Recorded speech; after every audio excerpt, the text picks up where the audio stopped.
උපතිපතේ 7 වෙනි පරිච්ඡේදයේ පළවෙනි පදයේ ඉඳලා අපි බැලුවොත් එතන ඉන්න එක්තරා චරිතයක් අපිට හම්බ වෙනවා. ඒ තමයි නෝවා. ඔබ අහලා තියෙනවා ගැන. ඉතින් දෙවෙනි දවසක් මේ නෝවාට කතා කරලා කියනවා එක්තරා සලස්මක් නෝවාට දෙනවා.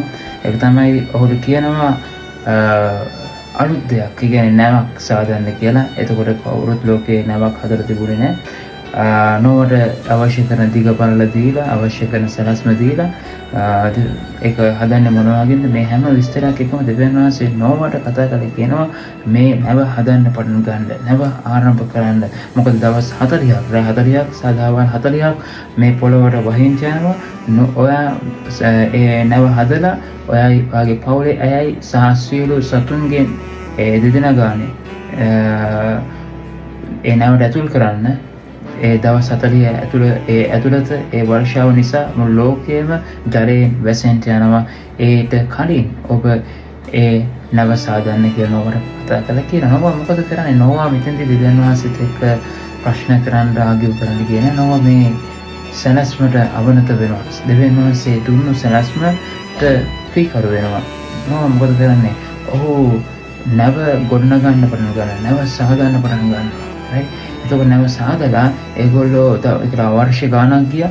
ඉතින් ඒ අවුරුදු වර්ෂ ගානක් තුළ ඒ නැව හිමින් හදලා ඒකට ඇතුල් වෙනවා දෙවියන් වහන්සේ කිව්ව විදිහට. ඉතින් මොකද උනේ? වර්ෂාව ආවා. වර්ෂාව වහින්න පටන් ගත්තා. සියලු දෙනාම ඇතුල් වුණා. නෝවාට කිව්ව විදිහට නෝවාගේ පවුලේ අය සතුනුයි. ඉතින් ඊට පස්සේ මොකද උනේ? අපි දන්නවා ඒ මුළු ඒ වර්ෂාවේ මුළු පොළොවම වැසිලා හැම මිනිහෙක්ම විනාශ වුණා. මේක කරන්න දෙවියන් වහන්සේ හේතුව තිබුණා. ඒක තමයි පාපය මේ ලෝකයේ තුල විශාල ලෙස වර්ධනය වෙලා තිබුණා. මනුෂ්‍යයන් අතර ජාතීන් අතර විශාල වර්ධනයක් තිබුණා. ඒ නිසා ඒක හැබැයි නෝවා ශුද්ධ මිනිහෙක් විදිහට ඒකට හිටපු ශුද්ධ පවුලක් විදිහට නෝවා තෝරගෙන අලුත් ගිවිසුමක් නෝවත් එක්ක ඇති කරන්න අවශ්‍ය නිසා නෝවාව එතනදි තෝරා ගන්නවා. මගේ පණිවිඩය තමයි මේ අද මේ බයිබල් කොටසේ අද මගේ පණිවිඩය අපේ ජීවිතයේ දෙවියන් වහන්සේ ඔබට සැලැස්මක් දීලා තිබෙනවා. ඔබ ඒ සැලැස්ම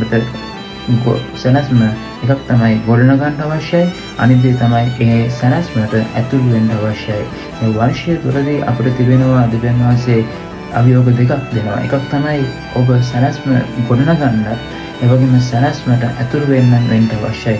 නෝවා සුරක්ෂිත වුණේ ඒ සැලැස්ම ඇතුලේ. නෝවා එළියේ හිටියනම් ඒ නෝවාට සුරක්ෂිතභාවයක් තිබුණේ නැහැ. නෝවා විනාශ වෙනවා.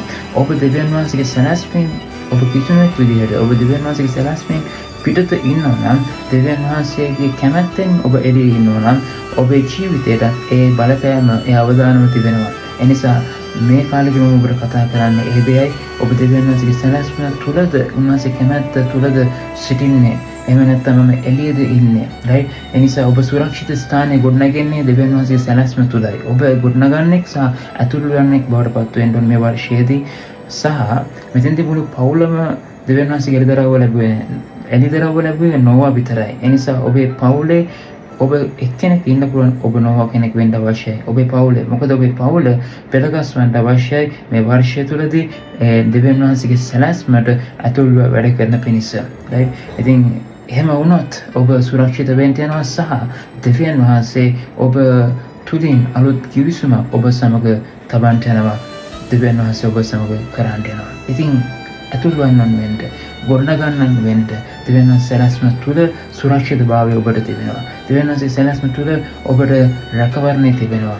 ඔබට ජයග්‍රහණය තිබෙනවා. ඔබට ආශිර්වාදය තිබෙනවා. එනිසා ඔබ ඇතුල් වෙන්න ඕනේ. ඔබ කොහොමද සැලැස්ම හොයාගන්නේ? දෙවියන් වහන්සේගේ මේ වචනය තුල තිබෙනවා ඔබ ගැන තිබෙනවා සැලැස්ම. ඔබ ගැන තිබෙනවා කැමැත්ත දෙවියන් වහන්සේගේ වචනය තුල තිබෙනවා. එනිසා මේ වචනය එක තමයි ඔබේ ජීවිතය දෙවියන් වහන්සේ සැලැස්මට පෙළගස්වන්නේ. ඔබේ පවුල අද ඉන්නේ ඔබේ පවුල ඔබට හිතෙනවා ඇති CCකට විසිරිලා විවිධ අදහස් එක්ක විවිධ එක්කෙනෙක් පෙළ ගැහෙන්නේ නැහැ. එක්කෙනෙක් යටහත් වෙන්නේ නැහැ. එක්කෙනෙක් එක අරමුණක නැහැ. ඔබේ පවුල තුළ එක අරමුණක් නැහැ. විශේෂයෙන්ම භාර්යාව පුරුෂයා අතර, එහෙම නැත්නම් අම්මා තාත්තා අතර, දරුවන් අතර එක අරමුණක් නැහැ. ඒ නිසා පවුල තුළ විවිධ සීකඩ විවිධ අරමුණුත් එක්ක පවුලක් යනවා ඉන්න පුළුවන්. නමුත් ඔබ අද ඒ ඔබේ පවුලේ නොව ඔබ නම් ඔබ දෙවියන් වහන්සේත් එක්ක ඔබේ පවුල පෙළගස්වන්න අවශ්‍ය දෙවියන් වහන්සේගේ සැලැස්මට. පවුල ගැන තිබෙන සැලැස්මට. මොකද දෙවියන් වහන්සේ ඔබ දෙවියන් වහන්සේට ඔබ සුරක්ෂිත කරන්න අවශ්‍යයි. හැබැයි ඔබ සුරක්ෂිත වෙන්නේ ඔබ දෙවියන් වහන්සේගේ සැලැස්මට හා කැමැත්තට ඇතුළු වුණොත් විතරයි. ඉතින් මේ වර්ෂය ඔබට මේ මාසයක් දැන් අවසන්. නමුත් ඊළඟ මාස කීපෙ තිබෙනවා ඔබට දෙවියන් වහන්සේගේ සැලැස්ම හා කැමැත්ත හොයාගන්න.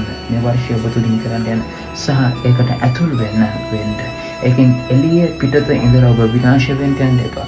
ඉතින් ඒක තමයි දෙවියන් වහන්සේ තුළ අදහස ඔබට දෙන පණිවිඩය.